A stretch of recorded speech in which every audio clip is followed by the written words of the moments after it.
Today I'm going to show you a little technique to deal with kinked or bent hairsprings. And you might see that this hairspring has a slight damage to it. The outer coil here is touching the first part of the inner coil. And this is obviously undesirable. When it's touching like this, it can cause adverse effects to the timing of the watch, possibly making it go fast.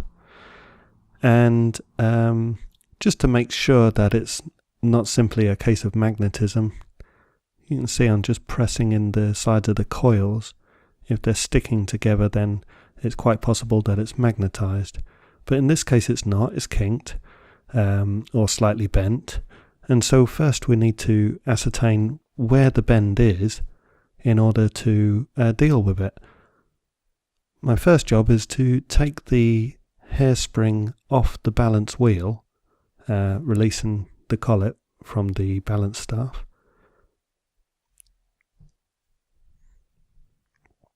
Now I'm going to have a good look and see where this may be bent, and that will tell me where to manipulate it.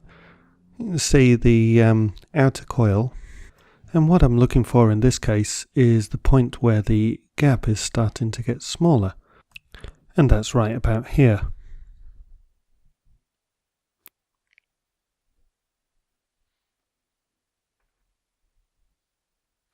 So what I'm going to do is use two pairs of tweezers, and the first pair of tweezers is going to grip it, and it's going to grip the hairspring just before the gap is getting smaller. And the technique is use the second pair of tweezers, this time not to grip the hairspring but to gently push the hairspring away with a sliding motion. You can see what I'm doing here. It's almost like I'm rubbing the spring. So I'm pushing forward, but at the same time sliding the spring away.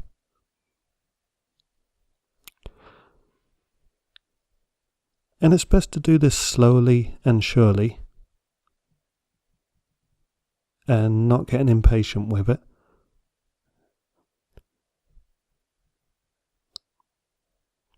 And keep repeating this process until the gap becomes more even.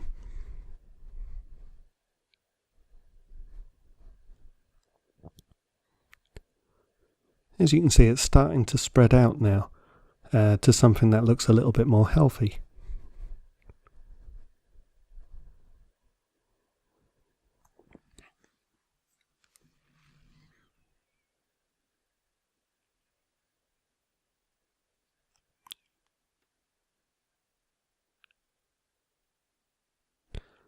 Now you can see that it's spreading out to a bit of a larger gap, and that is normal because the regulating index requires a slightly larger gap in its field of operation. However, at the top of that you can see it actually bends inwards again, so we still have a little bit more work to do here. So what I want to do is just I've noticed that it's not quite even yet. Just want to get that coil even. Now it starts to spread out, but if you see as it goes towards the stud, it's actually bent back inwards again. So I'm going to deal with that. And I can see at its widest point where it starts to actually come inwards. That's where I want to start manipulating it. So I'm just going to do the same as what I did before. I'm just going to slide it out, just to make it as even as possible.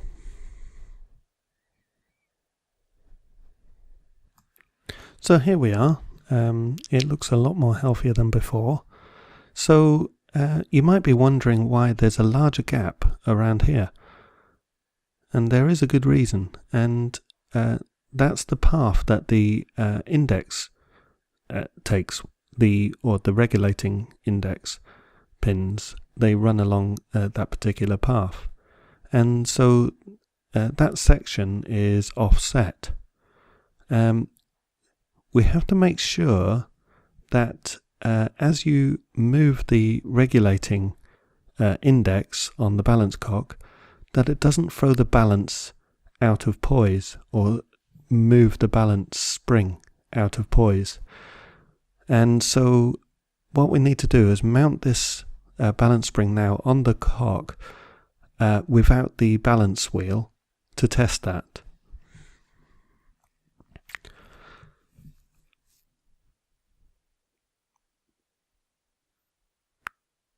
So without the balance wheel, obviously, I'm placing the stud into the balance cock.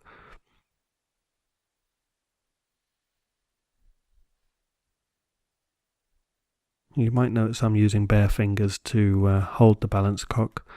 Please don't be alarmed. This is just a scrapper. And what I need to do is I need to screw that into place so that it's nice and firm and in the position that it would be in the real world. And I do apologise, I've gone off camera here, but I'm just putting the hairspring over between the index pins. And what I'm looking for here is that the collet being exactly in the centre of the balance jewel. And if that's off centre, then I need to adjust the outer coil to make sure that it is in the centre. And at the same time, I'm also checking that the balance is perfectly flat and that there's enough gap between the inner coil of the hairspring and the outer coil, or the first coil of the hairspring and the outer coil, and to make sure that the index is not touching the inner coils.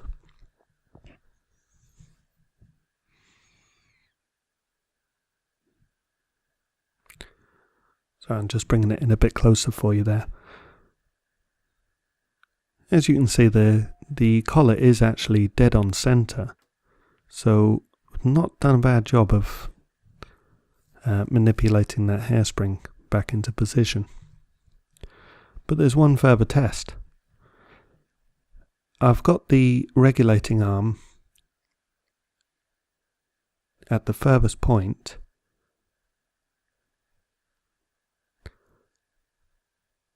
and I need to move it across to the opposite point, or the other extreme, and to make sure that it's stayed in the centre. If it's not, then every time we try and regulate the watch, it will be an almost impossible task.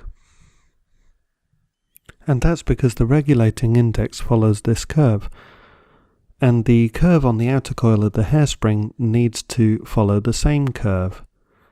And if it's not following the same curve, then as you move the regulating index, the hairspring will move off center, or it will be out of poise. So the long and short of it is that if it's moving, if the hairspring collet is moving when you move over the regulating arm like this,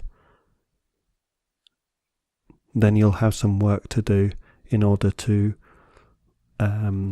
manipulate the outer coil to follow that same curve. And it's just the same as what I showed you before, just slightly pushing away or pulling the hairspring in whilst gripping it with that same technique.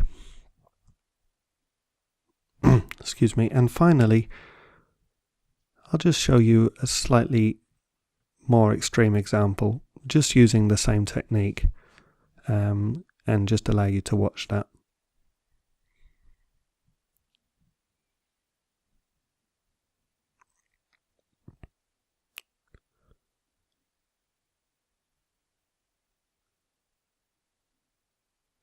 Of course, in this video, I'm not actually going to show how to deal with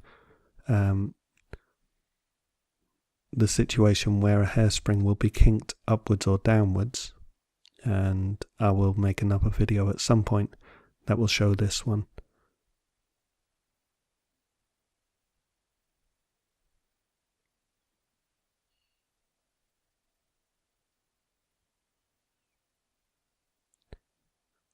Now these bends were a little bit more extreme, so I'm gripping right at the point of the bend, and that's the point where I'll be manipulating it.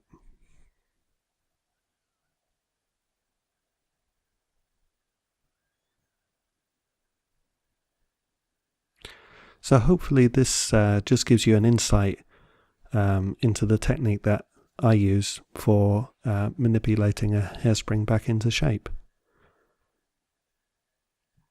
I hope you found that useful, and I'd like to thank you for watching.